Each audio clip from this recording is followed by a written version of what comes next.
Hello, and welcome to the latest episode of the Low Budget Review Show. I am your host, Eric Smith, and today I am talking about All the Sinners Bleed by S.A. Cosby. This is from Flatiron Books, and this is the story of Titus Crown. Let's double check that name. Yes.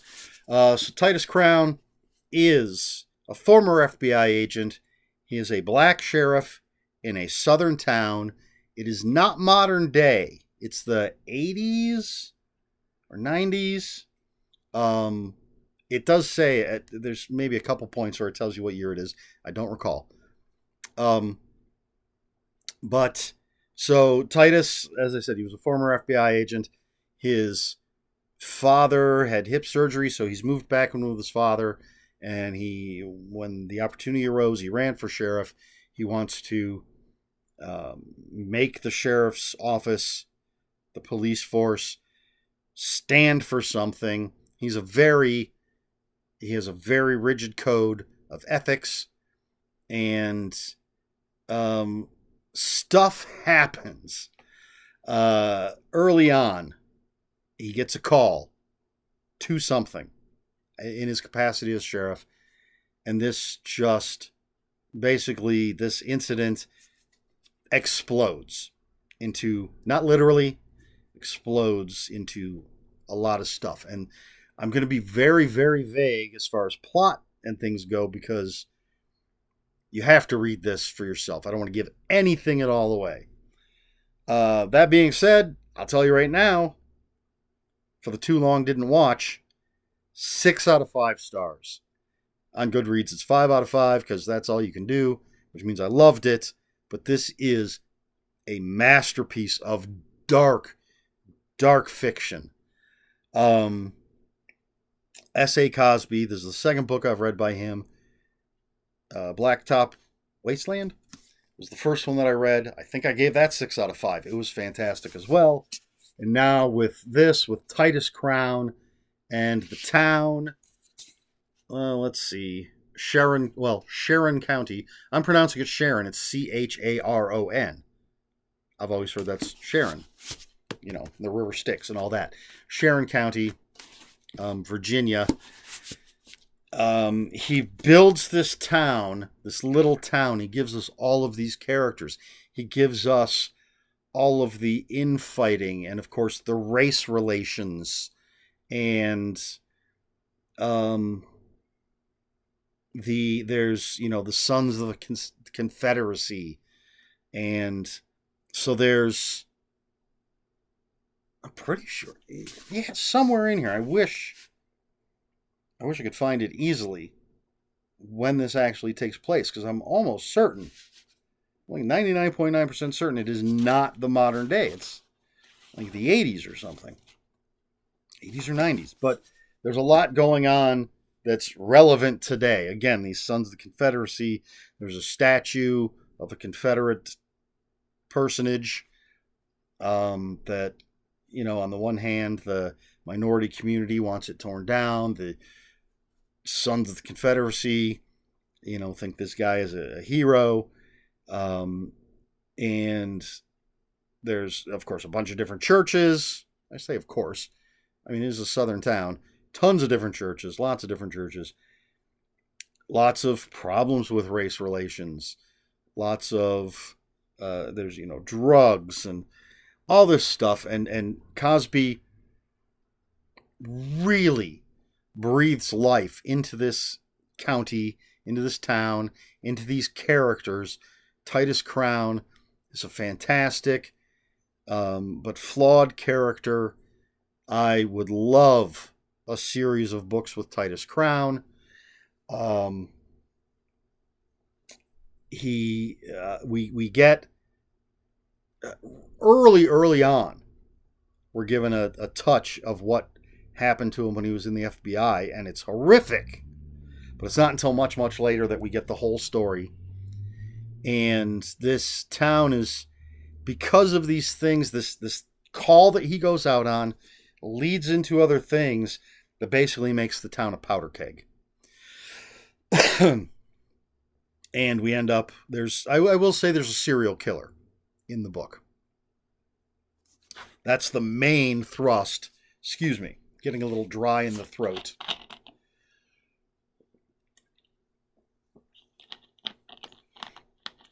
The main thrust, without, again, giving anything away, Titus trying to find and stop a serial killer. But S.A. Cosby is just an amazing writer. Again, he breathes life into this town. He breathes life into these characters. I would love to read. I said I wanted to read a whole series with Titus Crown. I would read more with just his police department and the characters there. The relationships between the different characters, especially between Titus and his father. Fantastic. Excuse me. It's absolutely going to be in my top 10 for the year. I can't imagine. Again, I can, because I have a great imagination. I find it difficult to believe that there are going to be 10 books I read in the rest of the year, second half of the year, that would knock this off the top 10. Top 5. This is a masterpiece of dark, small town crime fiction. I have 2 other S.A. Cosby books that I have not read yet, and I'm just, on the one hand, I want to just dive right in and read the shit out of them. On the other hand, I only have 2 more S.A. Cosby books that I haven't read, and so I want to hold on to them and save them so that I don't run out. I don't know what else to say, because again, I don't want to talk about plot and details, because you absolutely should read this book and experience it. The twists and the turns and the revelations and the characters and everything.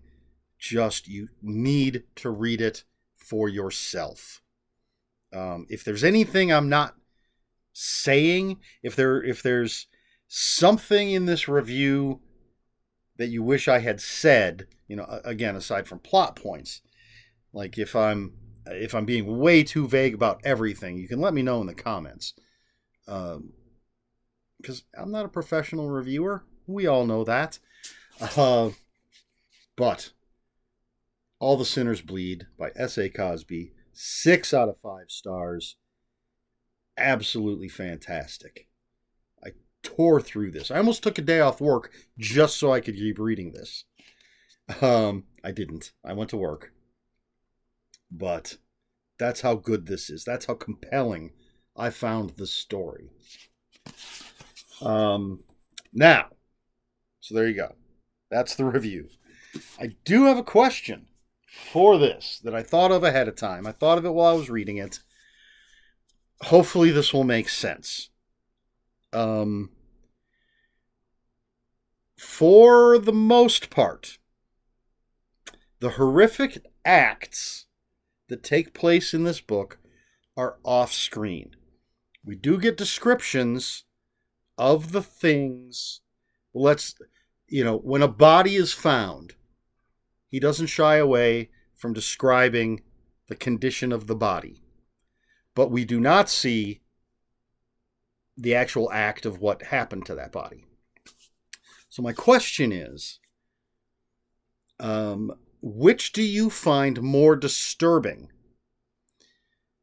When a writer describes in graphic detail the act as it happens, the blade going through someone's neck, the knife stabbing into someone's stomach, the chainsaw ripping off someone's leg, the description of the actual action, is that more disturbing, or is it more disturbing when they simply are describing the bleeding stump and the leg 2 yards away, or the decapitated head, or one of my favorites, when the head is just barely hanging on, or the gaping wounds in the stomach being described, but not the actual stabbing. Which of those do you find more disturbing? I enjoy both.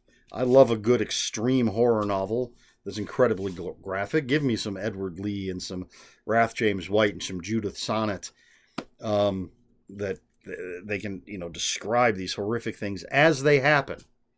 But in this book, it's just as disturbing to hear the aftermath when the body is discovered and what has been done to them is described. It's horrific.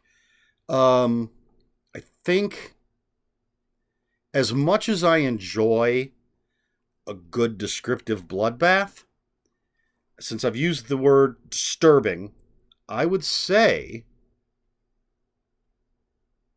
and I'm not 100% sure about this, but at this point in time, I would say I think it's more disturbing when we have a graphic description of the aftermath. I don't know why. I can't explain it. That's just my feeling at the time. But what about you? What do you think? Let me know in the comments below. And if you have any comments, questions, or corrections, please put those in the comments below. Comments are open for spoilers. Just post a spoiler warning. We try to be polite here at the Low Budget Review Show. Please like, share, and subscribe, all the usual YouTube stuff. If you care to follow me on other social media, my Twitter is @Ronan5757.